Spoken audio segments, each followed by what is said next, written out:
ओम भगवते वासुदेवाय नमः. ज्ञानेश्वरीतील 8वा अध्याय ब्रह्मक्षरा निर्देश योग. तर या अध्यायामध्ये भगवान श्रीकृष्णाने अर्जुनाला म्हणजे एखादा व्यक्ती पृथ्वीवर आल्यानंतर तो आपलं शरीर कशा प्रकारे सोडतो, कसं प्रयाण करतो हे सांगितलं.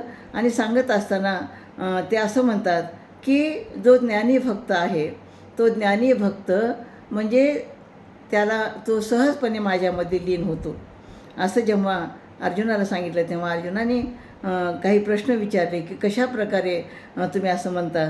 तर त्या ठिकाणी मग ते सांगतात की शरीर सोडताना प्रयाणकाळी भक्त म्हणजे माझ्यामध्ये जो विलीन होतो. तर या अध्यायामध्ये त्यांनी सांगितलेलं आहे की जनसामान्य, ब्रह्मज्ञ, हठयोगी, ध्यानयोगी, विरक्त, सुगुण उपासक असे जे भक्त आहेत तर त्यांना कशा प्रकारे शरीर सोडल्यानंतर त्यांची अवस्था होते ती सांगितलेली आहे. की उत्तरायण शुक्ल पक्षामध्ये दिवसा जो आपलं प्रयाण करतो तर भगवान चिंतन करत असताना जेव्हा तो प्रयाण करतो तर त्याचा तो काळ उत्तम असतो आणि त्या मृत्यू पावणाऱ्या व्यक्तीला पुन्हा जन्म घ्यायची आवश्यकता नाही. तर दक्षिणायन म्हणजे कृष्ण पक्ष आणि रात्री जो आपलं शरीर सोडतो ज्याच्यामध्ये अज्ञान आहे, अंधकार आहे, फक्त संसारामध्ये गुंतलेला आहे, ईश्वराचं नामस्मरण करत नाही, त्याला पुन्हा जन्म घ्यावा लागतो आणि त्याचा तो काळ अनुचित असतो आणि त्याच्यामुळं त्याचा अंतकाळ झाल्यानंतर त्याला त्याचं दुर्मरण येतं आणि पुन्हा त्याला जन्म घ्यावा लागतो. तर श्रीकृष्ण अशा प्रकारे म्हणजे सगुण स्वरूपाची उपासना करणारे जे भक्त आहेत ते भक्त जे आहे ते माझ्या ठिकाणीच येतात, माझ्यामध्ये विलीन होतात आणि ते सर्वस्व त्याने मला समर्पण केल्यामुळं त्यांची काळजी मीच घेतो.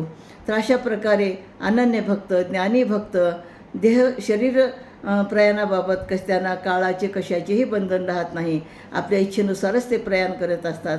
आणि अशा प्रकारे त्याने मृत्यू कसा होतो, कशा भक्ताला कशा प्रकारचं त्याला आपलं शरीर सोडल्यानंतर जन्म मिळतो त्यांनी हे अध्यायात सांगितलेलं आहे. आणि त्याच्यानंतर मग ते सांगतात की जो पुण्यवान आहे, जो ईश्वराचं नामस्मरण करतो, तर ईश्वराचं नामस्मरण करणाऱ्या अशा माझ्या भक्ताला म्हणजे काहीच त्रास होत नाही, तो माझ्यामध्ये एकरूप होत असतो. आणि अशा प्रकारे एकरूप होत असताना म्हणजे तो माझा भक्त म्हणजे मला खूप प्रिय आहे. तर भगवंताची सावली म्हणजे सृष्टी, भगवंत म्हणजे प्रत्येक गोष्टीमध्ये आहे, प्रत्येक चराचरामध्ये आहे, प्रत्येक ठिकाणी भगवंत आहे असं या अध्यायामध्ये त्यांनी सांगितलेलं आहे. आणि मी एकच आहे, फक्त माझे रूप जरी वेगळे असले तर माझं रूप एकच आहे असं सांगतात.